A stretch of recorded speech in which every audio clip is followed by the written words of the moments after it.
début des années 80, le jeune Edward Neumeyer rêve de devenir scénariste à Hollywood et profite de son boulot d'assistant chez Universal Pictures pour s'incruster sur des tournages et apprendre des grands maîtres. Notamment un certain Ridley Scott qui l'autorise à aller sur le tournage de Blade Runner. Une expérience qui conforte notre jeune Edward dans l'idée d'écrire ses propres projets, notamment ce petit film d'anticipation sur une société complètement gangrénée où un robot policier est chargé de rétablir l'ordre. En quelques nuits, il écrit le scénario de ce que sera Robocop.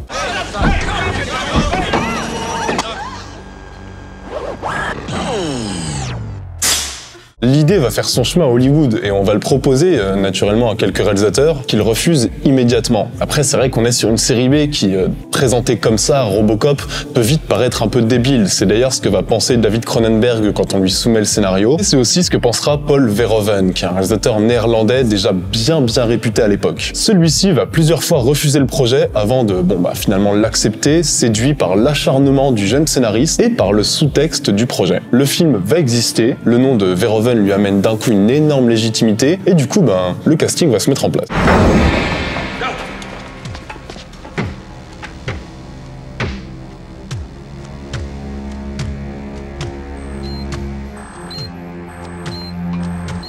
Comme tous les films d'action bourrins des années 80, on envisage Arnold Schwarzenegger dans le rôle titre, évidemment, mais c'est finalement l'acteur un peu plus fin Peter Weller qui sera choisi et qui rejoindra Nancy Allen. 5 ans après l'écriture du scénario, et avec un budget plutôt confort de 11 millions, Robocop va commencer son tournage qui durera 3 mois. Un tournage assez compliqué parce que Verhoeven, pour son premier film américain, s'engueule assez fréquemment avec son acteur principal qui est d'ailleurs à 2 doigts de quitter le film. Verhoeven se fait une réputation de réalisateur très difficile, il y aura des dépassements de budget et avec près de 14 millions de dollars dépensés, après quand même 3 millions de plus que prévu, le film va sortir en juillet 1987.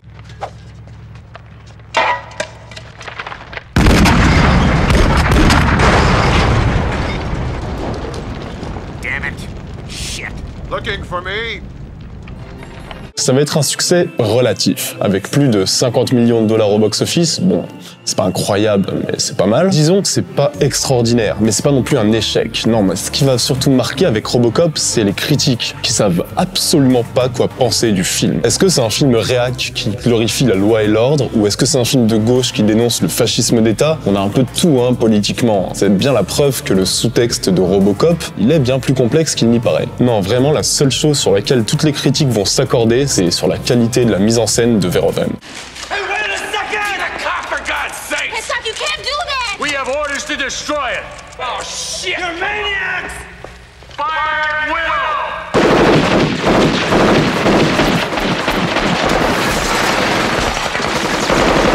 Parce que dans le film Robocop, plus on avance, plus le film va devenir cruel et violent, et plus les séquences ahurissantes de maîtrise se multiplieront. Son propos sur une Amérique désunie, désincarnée, dysfonctionnelle, son côté comic book ultra violent aux scènes aussi terribles que marquantes, son scénario qui, sur le papier, il semble très simpliste, mais en fait, il s'enrichit à chaque minute. Tout ça, finalement, ça aura fait de Robocop un film assez culte et qui sera vite rentré dans la culture populaire, au point même d'engendrer quelques suites. Rien d'étonnant du coup à ce que le film de Paul Verhoeven ait fait quelques petits, qui sont d'ailleurs loin d'être des mauvais films, c'est l'héritage de Robocop.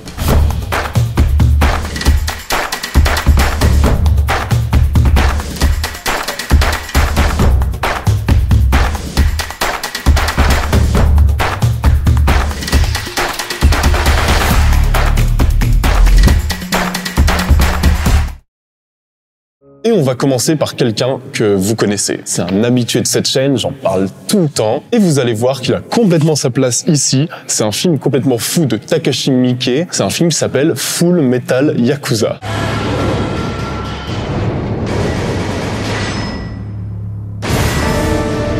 Bon, un titre assez explicite, vous allez me dire, et un film qui donne exactement ce que tu attends. Donc on va suivre un jeune Yakuza qui se retrouve dans un règlement de compte et qui est laissé pour mort. Sauf que un scientifique qui est un peu fou, à la Frankenstein, décide de faire de ses restes une créature mi-homme, mi-machine qui va destiner à purifier la société un petit peu dégueulasse de l'époque. Bon, alors ça c'est un beau projet, j'ai envie de dire pourquoi pas. Le problème c'est que notre Yakuza préféré, il va plutôt profiter de tous ses nouveaux pouvoirs pour sa vengeance personnelle Et comme souvent avec Takashi Miike, ce postulat de base, ça va être un prétexte pour toutes les dingueries possibles.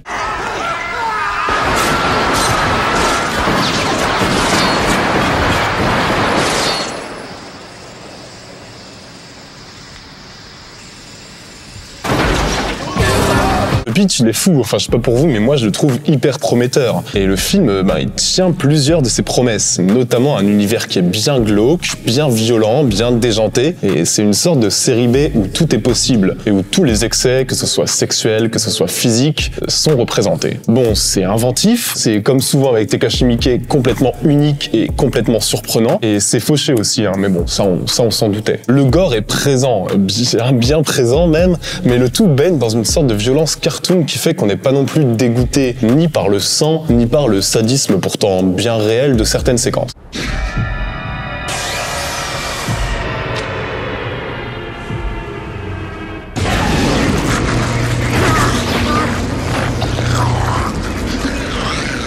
Non, mais là où le film va vraiment surprendre, c'est dans ses changements de ton. Parce que rapidement, Full Metal Yakuza, qui dans un sens, dans sa première partie, se prenait quand même un petit peu au sérieux, va devenir une sorte de gigantesque comédie régressive, une sorte de Robocop complètement coquet, où les explosions de sang vont devenir très vite exagérées, où les personnages seront tournés en ridicule. Et ok, bon alors c'est parfois jouissif, on sent que Takashi Miike s'éclate, mais autant ça pourrait en laisser certains sur la touche, parce que forcément, de voir un film qui d'un coup explose comme ça réduit un petit peu l'ampleur dramatique du récit, on va dire. Et après, il faut aussi garder en tête que c'est un film qui n'attendra jamais 1% du potentiel subversif de Robocop. Ça en reprend l'idée, certes, mais ça cherche plutôt à s'amuser avec le concept plutôt qu'à apporter une vraie réflexion sur les thèmes qu'il aborde. Une fois qu'on a ça en tête, on peut prendre le film pour ce qu'il est, et je peux vous assurer que vous allez passer un bon moment.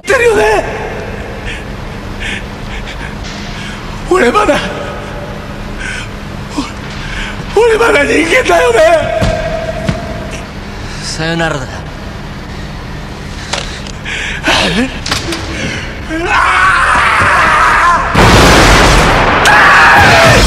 Ok, bon alors pour le deuxième film, je vous propose qu'on mette un peu de côté la comédie et les Yakuza, et on va repartir sur quelque chose d'un peu plus grave. Alors si je vous dis un film qui sera un mélange entre Robocop, Terminator, le survival horror et le film de monstres, vous me dites que vous êtes hyper chaud, et je comprends, moi aussi. Alors laissez-moi vous parler de Split Second.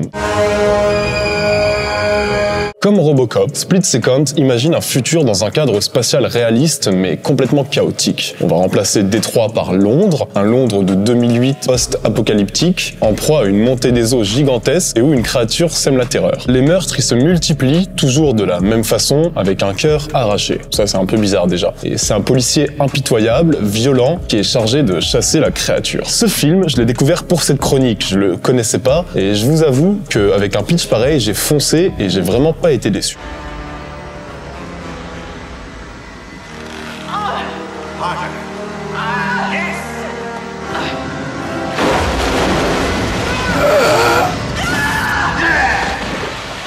Moi, je m'attendais à un film daté, à une belle série B qui se laisserait regarder sans aucune prétention. Et franchement, j'ai eu bien plus que ce que j'espérais. Déjà, premièrement, visuellement, c'est une super surprise parce que tout est très soigné. Il y a un vrai sens de la mise en scène dans les scènes d'attaque, dans la reconstitution, dans le futur un petit peu apocalyptique. Franchement, tout fonctionne. C'est un charme de fou. C'est hyper plaisant à voir et c'est très crédible. Et énorme bon point, la créature en elle-même, elle est hyper réussie et elle est franchement flippante, quoi. Plusieurs des scènes avec elle fonctionne hyper bien en termes de peur et les effets spéciaux sont une belle réussite. Franchement, visuellement, j'irais même jusqu'à dire que dans cet univers sale, sombre, qui est plongé dans une nuit permanente, Split Second, il a vraiment rien à envier à Robocop visuellement.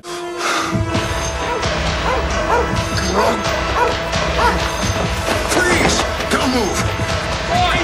Show me your hands, man. Somebody must have seen something. Huh? You?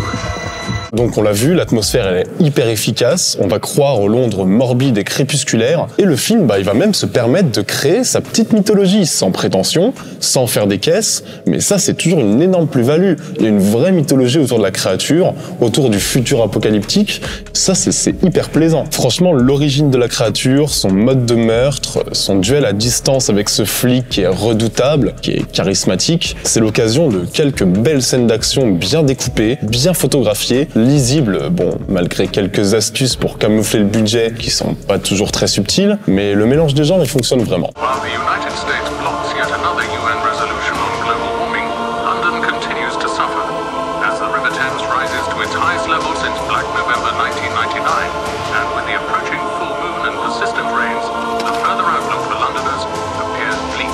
Split Second, c'est un super film pour quiconque est intéressé par les films post-apocalyptiques. Alors il est pas original pour un sou, mais il est vachement efficace et très honnête. Alors oui, le lien avec Robocop, c'est pas trop les thématiques de l'homme-machine, du transhumanisme, etc. Split Second, il s'inspire plutôt de la forme du film de Verhoeven et de la façon qu'a le réalisateur d'aller à l'essentiel et de mettre en place un contexte de fin du monde pour imaginer les dérives qui en découlent. C'est une très très bonne surprise qui peut vous replonger dans l'ambiance de Robocop. Je serais vous, je foncerais. If I were a religious human being and not the reasoning person I think I am, I wouldn't say this thing thinks it's Satan. I'd say it is Satan. Well, Satan is a deep shit. Bon, et pour ceux qui veulent absolument voir des flics robots qui défoncent la racaille avec une violence extrême, j'ai encore 2 films pour vous. 2 films qui se ressemblent et qui sont sortis quelques années après Robocop, qui n'existerait clairement pas sans Robocop, on va pas se mentir. Le premier, c'est Nemesis. Goddamn cop. Goddamn terrorist. Nemesis, qui est sorti en 92, ça se passe dans un Los Angeles futuriste où un policier mi-homme, mi-machine tabasse des terroristes qui sèment la terreur par centaines. Donc on a de tout là-dedans. On a de la violence, on a un flic cybernétique, on a des questionnements sur le cyborg qui doute d'être un homme ou une machine, on a un futur chaotique et un quasi-fascisme en place. Bon, alors clairement, c'est Robocop quoi. Mais je dois vous avouer quand même que j'ai été surpris par la qualité de l'action et de la mise en scène.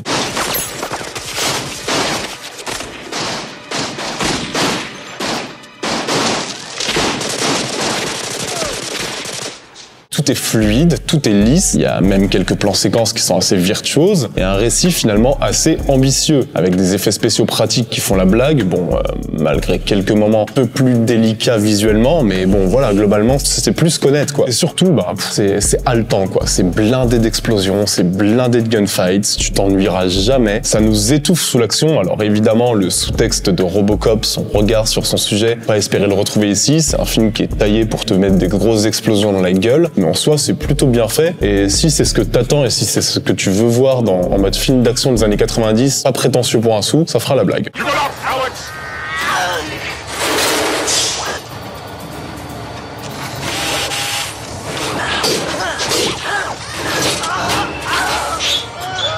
Et petite mention également pour le remake de 2014 de Robocop, que je trouve loin d'être honteux, même si on sent le film sabordé par les studios. Le réalisateur ayant déclaré que sur 10 idées qu'il avait, le studio en virait 9, mais on sent quand même des intentions, des partis pris. On sent l'idée de se détacher complètement du film de Verhoeven pour nous présenter plus longuement les enjeux de Robocop d'un point de vue un peu moins puissant symboliquement, évidemment, mais aussi un peu plus terre à terre. Je pense qu'il y a des choses intéressantes dans le Robocop de 2014 et ça aurait pu vraiment être un vrai bon film si le réalisateur avait eu un peu plus de liberté.